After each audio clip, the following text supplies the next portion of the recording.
This is a warm-up that I use just to keep things fresh, make sure they don't get too stagnant during warm-ups. And it's got 3 easy progressions. The first one is 2 touches, players in the middle need to control and pass back to the player who threw the ball into them. Second one is a first time ball back to the player who threw it into them. And the third progression is controlling the ball, making their way through the traffic of the other players and finding a player who is spare on the outside. I use this also to work on the technique of throwing the ball in. I've mentored some coaches in the past who want to spend an entire session working on throw-ins, and I tell them that these things can be done quite easily, working 10 minutes at a time. Introducing throw-ins into the warm-up is a really good way of working on technique, making sure that players understand how to throw the ball in properly with accuracy or with distance. This exercise is simple, save one thing. When the ball goes into the middle, I try and get the players to stay close to each other, use that player as an opponent, quick turn, pass it out, and then these 2 players at the top pass the ball to each other. This is where things can get tricky, and where 9 times out of 10 you'll find that at some point during this exercise a football will hit another football as it's being passed across. So I will often tell players just initially, ball gets passed over, make eye contact with the person that you're passing it to, and then go ahead and play the pass. After I let players try, if they fail, I let them try again, then I'll step in and say, look, one of you needs to either lift the ball and one keeps it on the ground, or as is in this diagram, one is outside, one is inside, so they're creating a bit of an angle for each other. The ball being played on the left and right hand side of the box is a driven pass followed by a sprint. This was the fitness work for this session, 2v2 for 4 minutes. You'll see that all the footballs are on the right hand side with the blue team. For one block, they will constantly serve the reds. When they rotate, the reds will have all the footballs and they'll constantly serve the blues.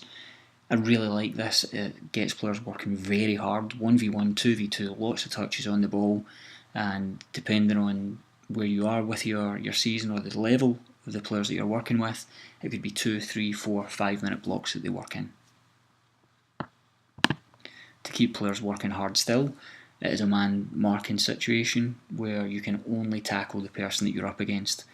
If you've got any players that you want to work harder, they might be a little bit lazy, I would put them up against someone who is a genuine hard worker, someone that will make them run.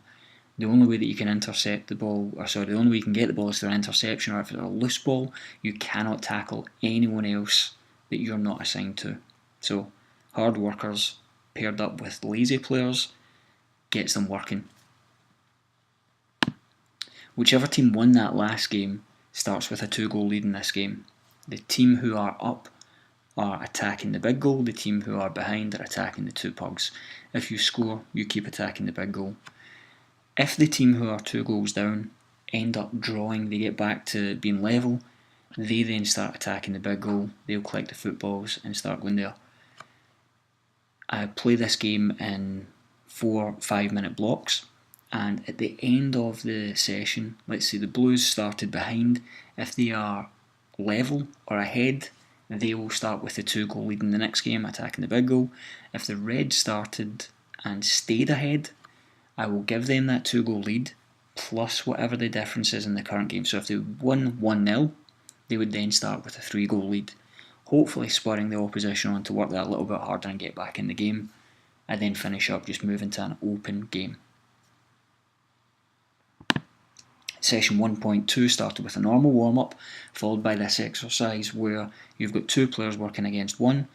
The blue players are trying to pass to each other, but they must be on opposite sides of the box. They cannot be playing diagonal across. This player in the middle is constantly moving, constantly trying to get himself in between the 2 blue players to intercept that pass. They need to constantly check their shoulder. Players can move anywhere around the box, so it's not just backwards and forwards. This guy needs to be aware of where the ball is and where the opponents are. I use this session almost as a top-up, looking at crisp, clean passes, good first touch, little interchanges. The first 2 progressions there are really easy, I'm sure you've used them before. The third one, just ask for that ball in, ball back, through ball, and then just adding in a second 1-2 here, so this player comes to support 1-2.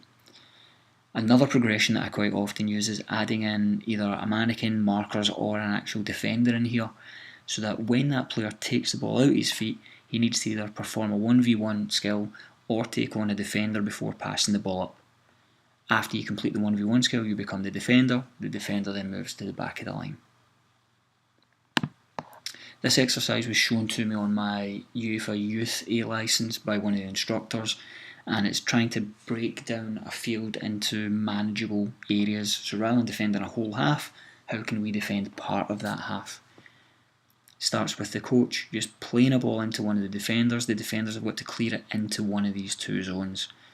When the ball goes into the zone, that striker who can go either side comes in and makes it a 4v3. So we're looking at how can we keep this 3 defending one half and try to close down the opposition to win the ball back. They can either play the ball into the coach if they win it, drive across the halfway line, or I've also put in pugs in wide areas that they can pass the ball into. If the Blues are successful and break across the line, everybody becomes active.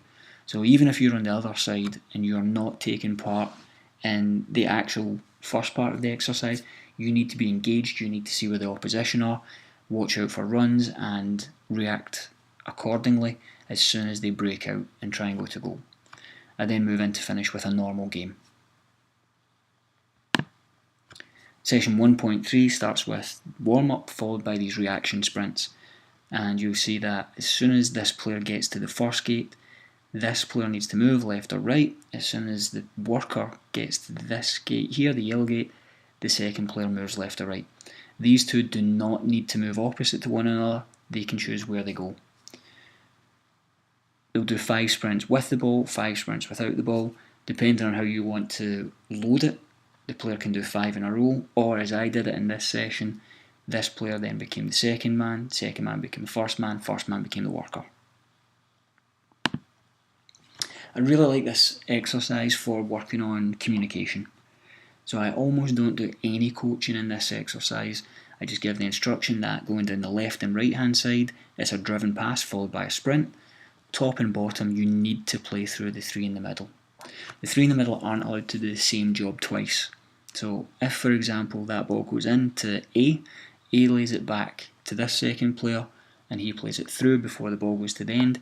Next time the ball comes in from that side, they would have to do something different, and it's whatever they choose. So that player at A can just flip it around the corner straight to there. He could play the furthest away midfielder who plays it to the end, who plays it through. We'll give the players in the middle a lot of room to do whatever they want. And make sure that after every couple of minutes you change the 3 players in the middle. We want to make sure that there's good rotation, good movement, good communication, good passes as well. This exercise, as it says, was stolen from Villarreal, and 3 passes get played out at the same time. Allow your keeper to work on different types of distribution for this one, whether it's from hand or from foot. All 3 balls get played at the same time. It is up to the red players on this end to decide which ball they're going to use to attack. So the blue players must react to whichever one is nominated, and then it's 3v2 to go. I also ask the players on the right hand side of the goalkeeper to drive the ball out with their right foot, on the left hand side to drive the ball out with their left foot. Each time a player comes out to defend, when they go back they swap sides, so they will get an opportunity to use both feet. This game's all about reaction. Transition to different points in the game. So if this is your defensive third and the opposition has the ball and I call free kick, and I can do that at any time, it doesn't need to be for a foul, I want your team to get the ball and play the ball quickly, get the ball down, get the free kick played before the opposition can get set. Same rule applies in this midfield zone, get the ball down, get it played quickly. In the attacking zone, I'll allow you to take some time. Think about how you can hurt the opposition the best way possible. Same for the opposition, it's just a fluid game, but in the defensive and midfield thirds, free kicks I want down and played quickly. Attacking third, how can you make it hurt the opposition?